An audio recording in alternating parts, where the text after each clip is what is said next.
এই ভর দুপুরে চললে কোথায়? ভাবছি একটু মন্ত্রীর বাড়ি থেকে ঘুরে আসি। কেন? কেন কি গো, সেদিন রাতে তোমার আর আমার শীতকালীর খেলায় মন্ত্রী বেটার অতগুলো টাকার সোনা হাত ছাড়া হয়ে গেল। আরে বড়ই মুষড়ে পড়েছে বেচারা। তাতে কি হলো?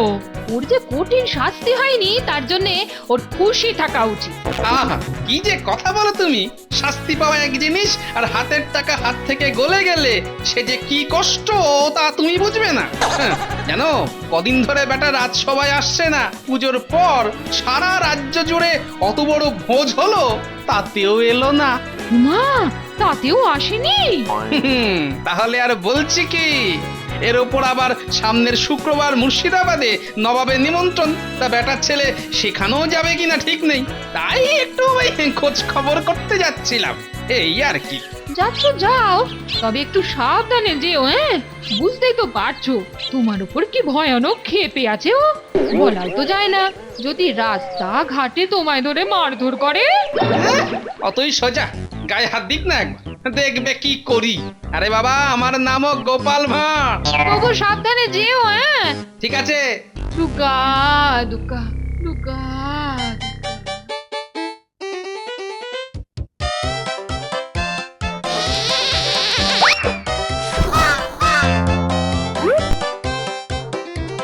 ও গোপাল দাদু, কোথায় যাচ্ছ গো? যাচ্ছি নিজের কাজে। তা তোরা এই ভর দুপুরে রাস্তায় কেন রে? পাঠশালা যাসনি? ও মা, তুমি জানো না আজ তো পাঠশালার ছুটি। ছুটি?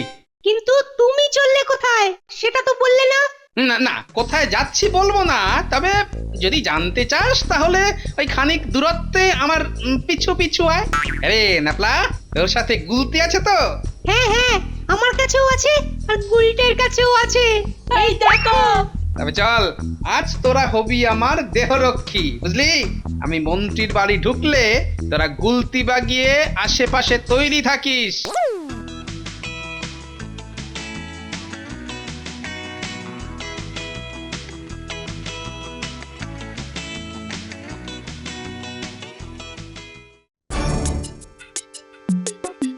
একটা ঘোড়ার ডিম মার্কা অপদার্থ কোথাকার। যেমন তুমি একটা অকর্মাধারী, তেমনি তোমার লোকজন। মা কালী দেখেই সব ভয়ে দূরদার করে পালালো। একবার ভেবে দেখলো না সেটা আসল না নকল। লজ্জায় আমি উজির সাহেবের কাছে মুখ দেখাতে পারছি না। মন্ত্রী মশাই, শুধু শুধু আপনি আমায় আর আমার লোকজনদের গালমন্দ করছেন। কিন্তু আপনার উজিরের মাঝি তো সব থেকে আগে ভয় পেয়ে জলে ঝাঁপিয়ে পড়ে পালালো। আর লোকজনদের মধ্যে আপনার লোকজনও তো ছিল নাকি? অপদার্থ অপদার্থ, সব কটাই অপদার্থ। তবে একটা কথা তোমায় বলে রাখি, ওই গোপাল নাপিতকে আমি ছাড়বো না। আমিও ছাড়বো না। বেটাকে যেখানে দেখতে পাবো আমার লোক দিয়ে ওকে পেটাবার ব্যবস্থা করব। তাহলে আর খামোকা আমার মুখের পানে তাকিয়ে বসে আছো কেন? যাও, লোকজন জোগাড় করে আচ্ছা করে ওর আড়ং ধরাইয়ের ব্যবস্থা করো গে, যাও। তাহলে আমি যাই। হ্যাঁ, বিদেয় হও অপদার্থ। কিছু বললেন নাকি? না, বললাম এসো এসো।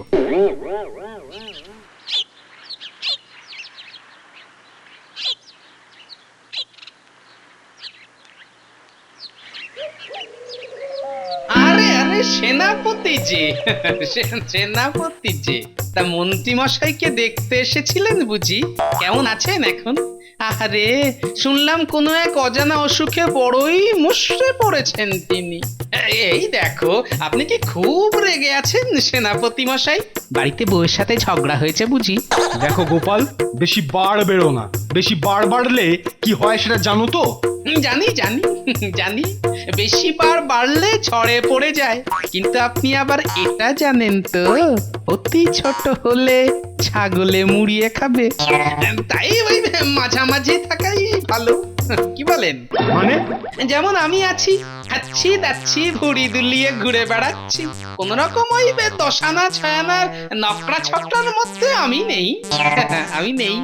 ওই যে কথায় আছে না, লোভে পাপ আর পাপে মৃত্যু।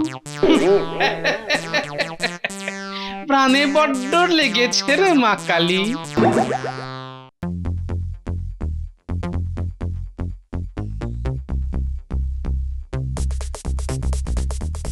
আসতে পারি মন্ত্রীমশাই? তা ঘরের মধ্যে হুট করে ঢুকেই যখন পড়েছ তখন তো আর বেরিয়ে যেতে বলতে পারি না। হাজার হোক আমি ভদ্রলোক। সে তো বটেই, সে তো বটেই। তা আমার এখানে তোমার আগমনের হেতু জানতে পারি কি? না মানে কদিন হলো রাজসভায় যাচ্ছেন না, আপনাকে ছাড়া রাজসভা যে বড় ফাঁকা ফাঁকা লাগছে। তার উপর সামনের শুক্রবারে রাজধানীতে নবাবের নিমন্ত্রণ, এসব ভেবেই দেখতে এলাম আর কি। মানে ভাই মহারাজই পাঠালেন আমার। তার মানে চোরাই সোনার ব্যাপারে মহারাজ আমায় সন্দেহ করেন। যাক বাবা, বাঁচো।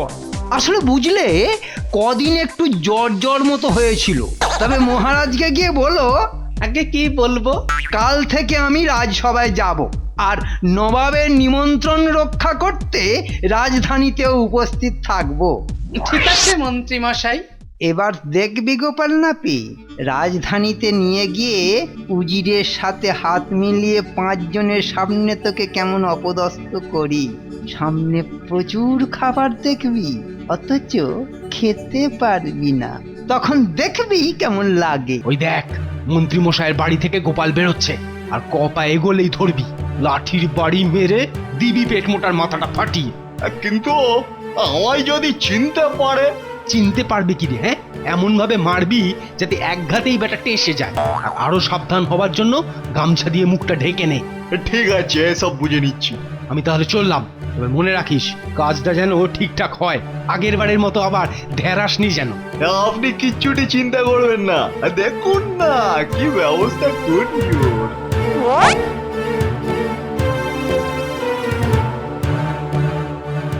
গোপাল, কেমন হাসলাম। আজ তোর দিন শেষ। কেন রে ভাই? আজ আমার হাতে তুই মরবি। সত্যি? তাহলে পেছনে চেয়ে দেখ। কি কি দেখবো রে? কি দেখবো? আমার রক্ষাকর্তা স্বয়ং মহারাজ তোর পেছনে দাঁড়িয়ে। উড়িয়ে বাবা রে, ওরে বাবা, এই যে খেপেলো রে, খেপেলো, ওরে বাবা রে, খেপেলো। এই বেরো না, ওরে একটু ঢুকি, বাবা। ছেড়ে দে, ছেড়ে দে, যা মক্ষম দাওয়াই পেয়েছে আর কোনোদিন লাগতে আসবে না। ওরে বাবা গো। চল চল, আজকে তোদের কি খাওয়াই, কি খাওয়াই, কি খাওয়াই? হ্যাঁ হ্যাঁ, হ্যাঁ, জিভে গজা খাওয়াবো। চল চল চল।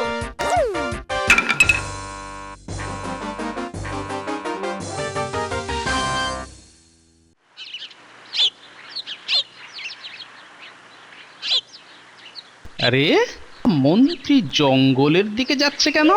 হুম, গতিক তো সুবিধের নয়, পিছু নিয়েই দেখা যাক।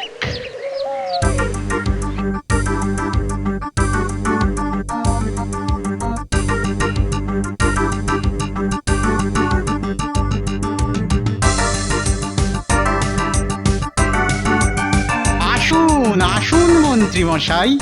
আপনার কাছে আমার আর মুখ দেখাবার উপায় নেই। আমার সেনাপতি আর লোকজনদের কারণে যে ক্ষতিটা হয়ে গেল আপনার, তার জন্যে আমি সত্যি লজ্জিত। সে আপনি আর কি করবেন বলুন? আমাদের সামনে ওই শনি গোপালটা ততদিন থাকবে, ততদিন এভাবেই ক্ষতি হতে থাকবে আমাদের। আচ্ছা, ওকে মারতে পারছেন না কেন? সে চেষ্টা কি আর করিনি? এই তো গতকাল সেনাপতির এক ভাড়াটে খুনি ওকে লাঠি পেটা করে মারতে গিয়েছিল, কিন্তু কিন্তু কি? কিন্তু ওই ব্যাটা টেকো পেট মোটাটা আবার বুদ্ধির জোরে বেঁচে গেল। ও আর পারা যায় না। ওই এক গোপালই দেখছি আমাদের রাতের ঘুম কেড়ে তবে ছাড়বে। ব্যাটাকে একবার হাতের কাছে পেলে না, একেবারে চিবিয়ে খাবো। 2 দিন বাদেই তো ও আসছে রাজধানীতে। তখনই ওর পিন্ডি চটকাবো আমি। সেটা কি আর পারবেন? কারণ সঙ্গে তো মহারাজও থাকবেন। হয়তো, এটা তো ভেবে দেখিনি। ও তো সর্বক্ষণই মহারাজ কৃষ্ণচন্দ্রের সাথে একেবারে ইঁটুলির মতো লেপ্টে থাকবে। আমার মাথায় একটা বুদ্ধি এসেছে।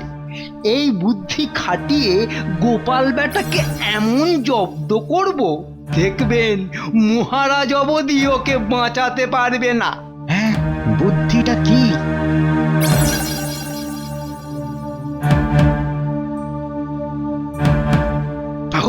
বহুত খুব। আচ্ছা, তাহলে এই মতলব নবাবের সামনে আমাকে অপদস্থ করবে, হ্যাঁ? বাচ্চা ধানেরা শুধু ঘুঘুই দেখেছো, হাত তো দেখনি, দেখাচ্ছি মজা। আরে চলো চলো, সব তাড়াতাড়ি গাড়িতে ওঠো। আরে ওই মন্ত্রী, তুমি সেনাপতিকে নিয়ে ওই গাড়িতে ওঠো, আর আমি গোপালকে আমার গাড়িতে নিচ্ছি, কেমন? ভেবেছিলাম চলতি পথে ঘোড়ার গাড়ি থেকে গোপালকে ঠেলে ফেলে দেবো, না সেটা আর হলো না।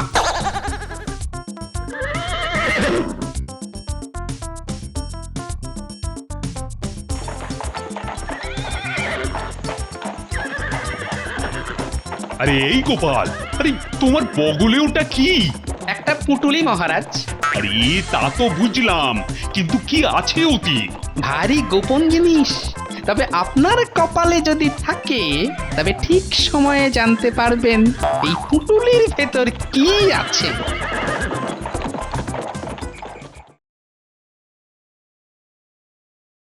মহারাজ কৃষ্ণচন্দ্র, আপনি যে সপারিষদ আমার নিমন্ত্রণ রক্ষা করতে এসেছেন তার জন্য আমি আনন্দিত। মানে স্বয়ং নবাব হয়ে আমার প্রতি আপনি যে সৌজন্য দেখালেন তার জন্য আমিও আমার পারিষদ বর্গ আপনার কাছে কৃতজ্ঞ। এবার তাহলে খাবারের ব্যবস্থা করতে বলি। উজির, আপনি এদের খাবার ঘরে নিয়ে যান। তা তো যাব, লেকিন লেকিন নবাব বাচ্চা, ইস্তাম্বুল থেকে নিয়ে আসা আমাদের নতুন বাবুর্চির যে একটা বেয়ারা বায়না আছে। বায়না? হ্যাঁ, সেটা আবার কি? বুঝলেন মহারাজ কৃষ্ণচন্দ্র, এ এক অসাধারণ রাঁধুনি, এক কথায় রন্ধন শিল্পে এক প্রবাদ পুরুষ। বিরিয়ানি, দো পেঁয়াজি, কাবাব এসব যা বানায় না, কি বলবো। কিন্তু তার বায়না? হ্যাঁ হ্যাঁ হ্যাঁ, বলছি বলছি, তার বায়না হলো তার খাবার যারা খাবে তাদের সকলকে রাজকীয় মানে ভালো ভালো দামি পোশাক পরে খেতে হবে। কম দামি সাধারণ পোশাক পরা লোকেদের সে তার রান্না করা খাবার খেতেই দেয় না। তার মানে? বলতে লজ্জা করছে, আপনি মন্ত্রী আর সেনাপতির পোশাক তো বেশ রাজকীয়, তাই আপনাদের খাবারে কোনো অসুবিধে নেই। কিন্তু গোপাল, ও তো পরে এসেছে অতি সাধারণ একটা কাপড় আর একটা ফতুয়া, তাই ও খাবার ঘরে যেতে পারবে না। এখানে এনে আমায় জব্দ করার চেষ্টা। দেখ গোপাল, এবার কেমন লাগে? আমরা সব ভালো ভালো খাবো আর তুই দাঁড়িয়ে দাঁড়িয়ে দেখবি। যা মন্ত্র দিয়েছি না উজিরের কানে। তো এ তো ভীষণ সমস্যা। এই গোপাল, তোমাকে না কতদিন বলেছি, আর এই বড় বড় জায়গায় আসতে হলে ভালো ভালো পোশাক পরে আসতে হয়। তা কোনোদিন তো শুনলে না আমার কথা, এবার বোঝো। মহারাজ, নিমন্ত্রণ করেছেন নবাব বাহাদুর, আর কে খেতে পাবে আর কে পাবে না তা ঠিক করবে রাঁধুনি। একে রাঁধুনি বলে অপমান করাটা ঠিক না, কারণ এ তো নিছক রাঁধুনি নয়, এ হলো পৃথিবীর শ্রেষ্ঠ রন্ধন শিল্পী, তাই তার সামান্য এই বায়নাটা আমাদের মানতেই হবে। গোপাল, তোমার আহারের জন্য আমি অন্য ব্যবস্থা করছি। তার কোনো প্রয়োজন নেই নবাব বাহাদুর, আমি ভালো ভালো ওই খাবারই খাবো এবং ভালো পোশাক পরে। কিন্তু কিন্তু পাবে কোথায়? সে ঠিক পেয়ে যাব। এখন কিন্তু বেশ রাত, পোশাকে সব দোকান বন্ধ হয়ে গেছে। তাতে আমার ভারী পয়েই গেছে। মহারাজ, আপনি কোনো চিন্তা করবেন না, আমি যাব আর আসব, এসে কিন্তু দুজনে একসাথে কবজি ডুবিয়ে মাংস কালিয়া সাঁটাবো। মানে নবাব বাহাদুর কিছু মনে না করলে একটা কথা বলি। মানে আপনি যখন জানতেনই আপনার রাঁধুনির এমন বেমক্কা বায়না, মানে তখন নিমন্ত্রণ করার সময় সেটা বলে পাঠালেই পারতেন। মানে তাহলে আমার গোপালকে এমন অপ্রস্তুত হতে হতো না। আসলে রাঁধুনি এসেছে গতকাল, এনেছে উজির, আর ওর বায়নার কথাটা আমি মাত্র কিছুক্ষণ আগে শুনেছি। তবে তবে এর জন্য আমি সত্যিই অনুতপ্ত।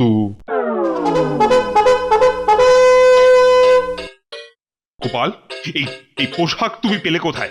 কিনে আনলে? না মহারাজ, তবে কি কারো কাছ থেকে চেয়ে আনলে? আগে না মহারাজ, এই আমার নিজের। মনে নেই অনেক দিন আগে আপনি আমায় এটা দিয়েছিলেন? হ্যাঁ হ্যাঁ, মনে পড়েছে। কিন্তু এখানে এটা এলো কি করে? ওই যে আমার বগলের পুটুলি। ওর মধ্যে ছিল? আচ্ছা গোপাল, এখানে যে এই পোশাক নিয়ে এমন একটা কাণ্ড ঘটতে পারে সেটা কি তুমি বুঝতে পেরেছিলে? বুঝতে হয় মহারাজ। কি বলেন মন্ত্রী মশাই আর উজির সাহেব?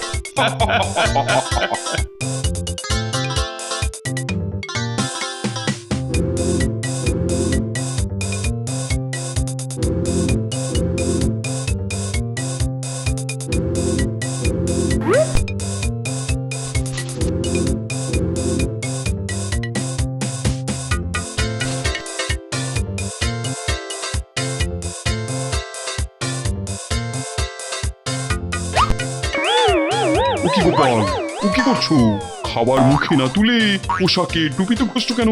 এর মানে কি? এর মানে অতি সোজা নবাব বাহাদুর। এই পোশাকের দৌলতেই যখন এই খাওয়া, তখন এদের ভাগ না দিয়ে কি খাওয়া যায়?